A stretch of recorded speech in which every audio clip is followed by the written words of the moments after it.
네, 여러분 안녕하세요. 뉴스입니다. 이재명 후보가 메타버스를 타고 경주 방문에 이어 대구를 방문했습니다. 특히 대구 동성로를 찾은 자리에서는 그야말로 이곳이 대구가 맞나 싶을 정도로 엄청난 인파가 몰려 이재명 후보의 인기를 실감할 수 있는 그런 모습이었습니다. 부울경과 충남, 대전, 호남, 전북 등 이재명 후보가 가는 곳곳마다 굳이 누가 말하지 않아도 멀리서라도 찾아와서 이재명 후보를 응원하고 지지하는 시민들의 모습을 보고 있노라면 저절로 웃음이 나오면서 흐뭇함을 지울 수가 없습니다. 특히 오늘 경주와 대구를 방문할 당시에 배우자인 김혜경 여사께서도 함께 동행을 하셨는데 참 너무 보기 좋았습니다. 어떤 후보는 배우자가 차마 얼굴도 내밀지 못하고 커튼 뒤에 꽁꽁 숨어서 대리 청정을 하고 있다는 비판을 받고 있는데 두 사람은 하나가 된 듯 시민들과 함께 소통하며 사진도 찍고 인사도 하고 하는 정겨운 모습에 웃음이 안 나올 수가 없었습니다. 언론들도 부부의 행보에 대해서 보도를 쏟아냈지만 어떻게 같은 행보에 이처럼 다른 기사를 쏟아낼까 싶었습니다. 서울신문은 부부에 과시한 이재명, 나의 분신 혜경씨, 제가 두 명인 듯 든든이라는 제목으로 현장의 분위기를 있는 그대로 보도하는가 하면 이데일리는 뜨거운 광주 대 미지근 대구, 이재명 갈 길 먼 TK 민신 잡기라면서 사진도 사람이 가득 모였을 때의 사진이 아닌 한산한 시간대의 모습을 내보내며 악의적으로 민심을 왜곡하는 그러한 보도를 하기도 했습니다. 그러면서 광주에서의 분위기와는 극명한 온도차를 보이고 있다라고 소설을 쓰고 있었습니다.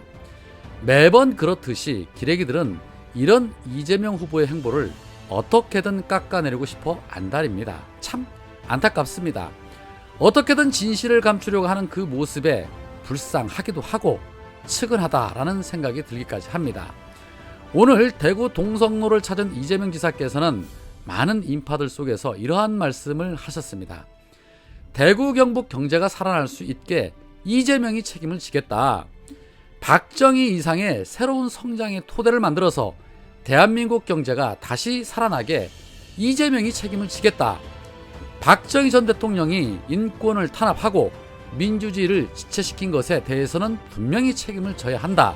그러나 산업화의 공도 우리가 인정을 해야 한다.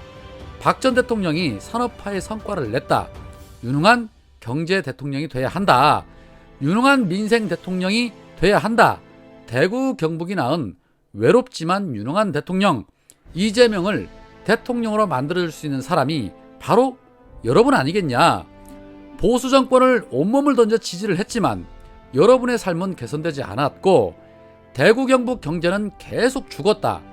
제가 반드시 지금의 악순환의 고리를 끊고 대구 경북을 포함한 지방에 새로운 희망을 만들어내겠다. 대구 비행장을 옮겨야 하고 그 옮긴 데에 아파트를 잔뜩 지으면 대구 경제가 죽는다. 바로 비행장 이전 부지에 혁신기업 도시를 만들어서 대구에 새로운 산업 기반을 만들려고 한다.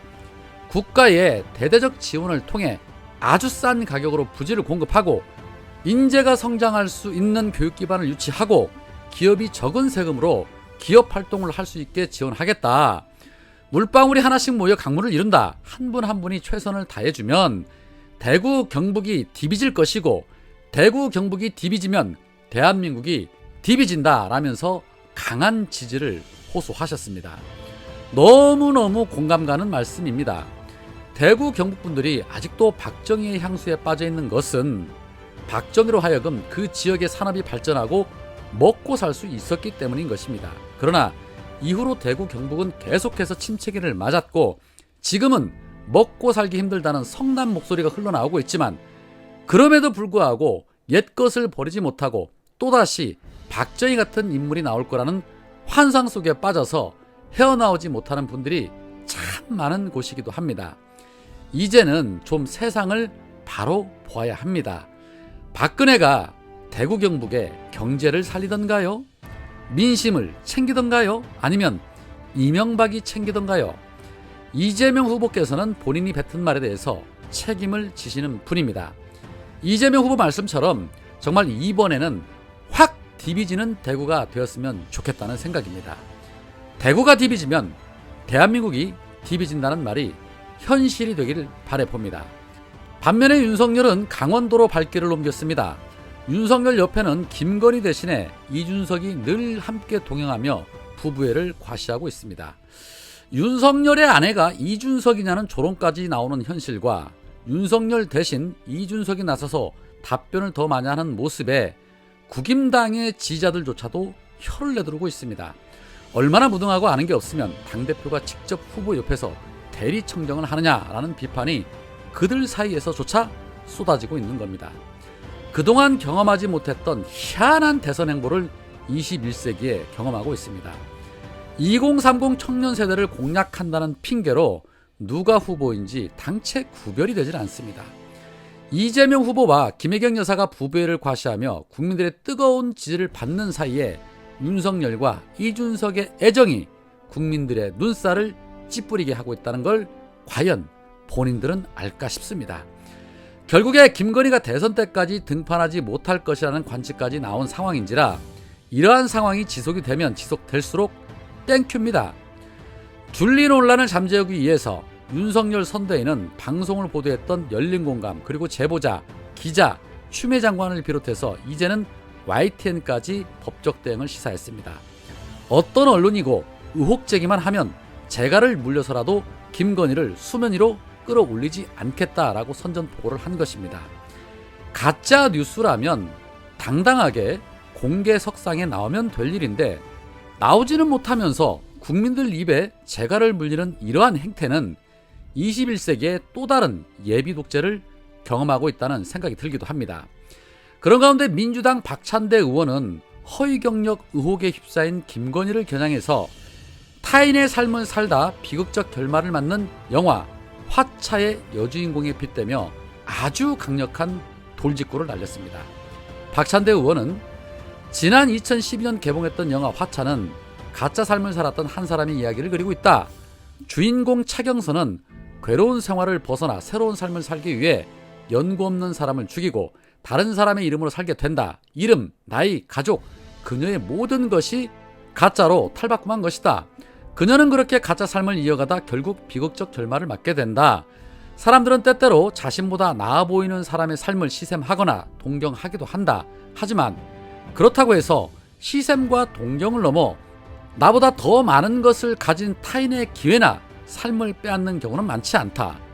타인의 기회를 빼앗아 가짜 삶을 살아온 한 사람이 세간의 주목을 받고 있다. 바로 윤석열 후보의 부인 김건희 씨 이야기다라고 직격을 했습니다. 그러면서 김 씨는 강사와 겸임교수 지원을 위해서 대학 5곳에 이력서를 냈다. 이 이력서는 거짓과 과대포장으로 점철된 기록이었고 누군가의 기회를 빼앗는 도구로 악용이 됐다. 김 씨는 대도초등학교에서 실기 강사를 했다고 했지만 실제 근무하지 않았다.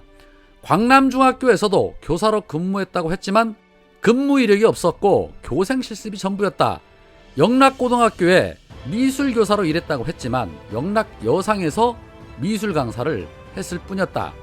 한국폴리텍대학에서 부교수를 했다고 했지만 산학겸교원이었다. 서울대학교 경영학과 석사 학위를 받았다고 했지만 경영전문대학원에 주말 산학협력 과정을 이수했을 뿐 김 씨의 허위 경력은 공정한 경쟁에 영향을 미쳤던 불법 행위다. 특히 김건희가 연루되었다는 의혹을 받는 도이치모터스 주가조작 사건 역시 주식시장을 교란시킨 범죄 행위로 수많은 개미 투자자의 피눈물을 쏟게 한 사건이다. 틈만 나면 공정을 외치는 윤석열은 정작 부인 관련된 각종 의혹에 대해서는 모르쇠로 일관을 한다. 대통령 부인은 청와대 부속실 직원과 예산이 배정될 뿐만 아니라 국가를 대표해 외국에 순방하고 외교를 펼치는 중요한 공인이다. 김 씨가 공인의 자격이 있는지 검증이 필요하다라고 강조하면서 아주 세게 윤석열과 김건희를 동시에 직격을 했습니다. 아우 그냥 속이 다 후련합니다. 국민은 검증을 요구하는데 검증 대신 재갈을 물리는 저들의 행태 오래가지 못할 것입니다. 민심을 이기는 권력은 절대 존대할 수 없습니다. 그러므로 대세는 이재명일 수밖에 없는 것입니다. 오늘은 여기까지입니다. 고맙습니다.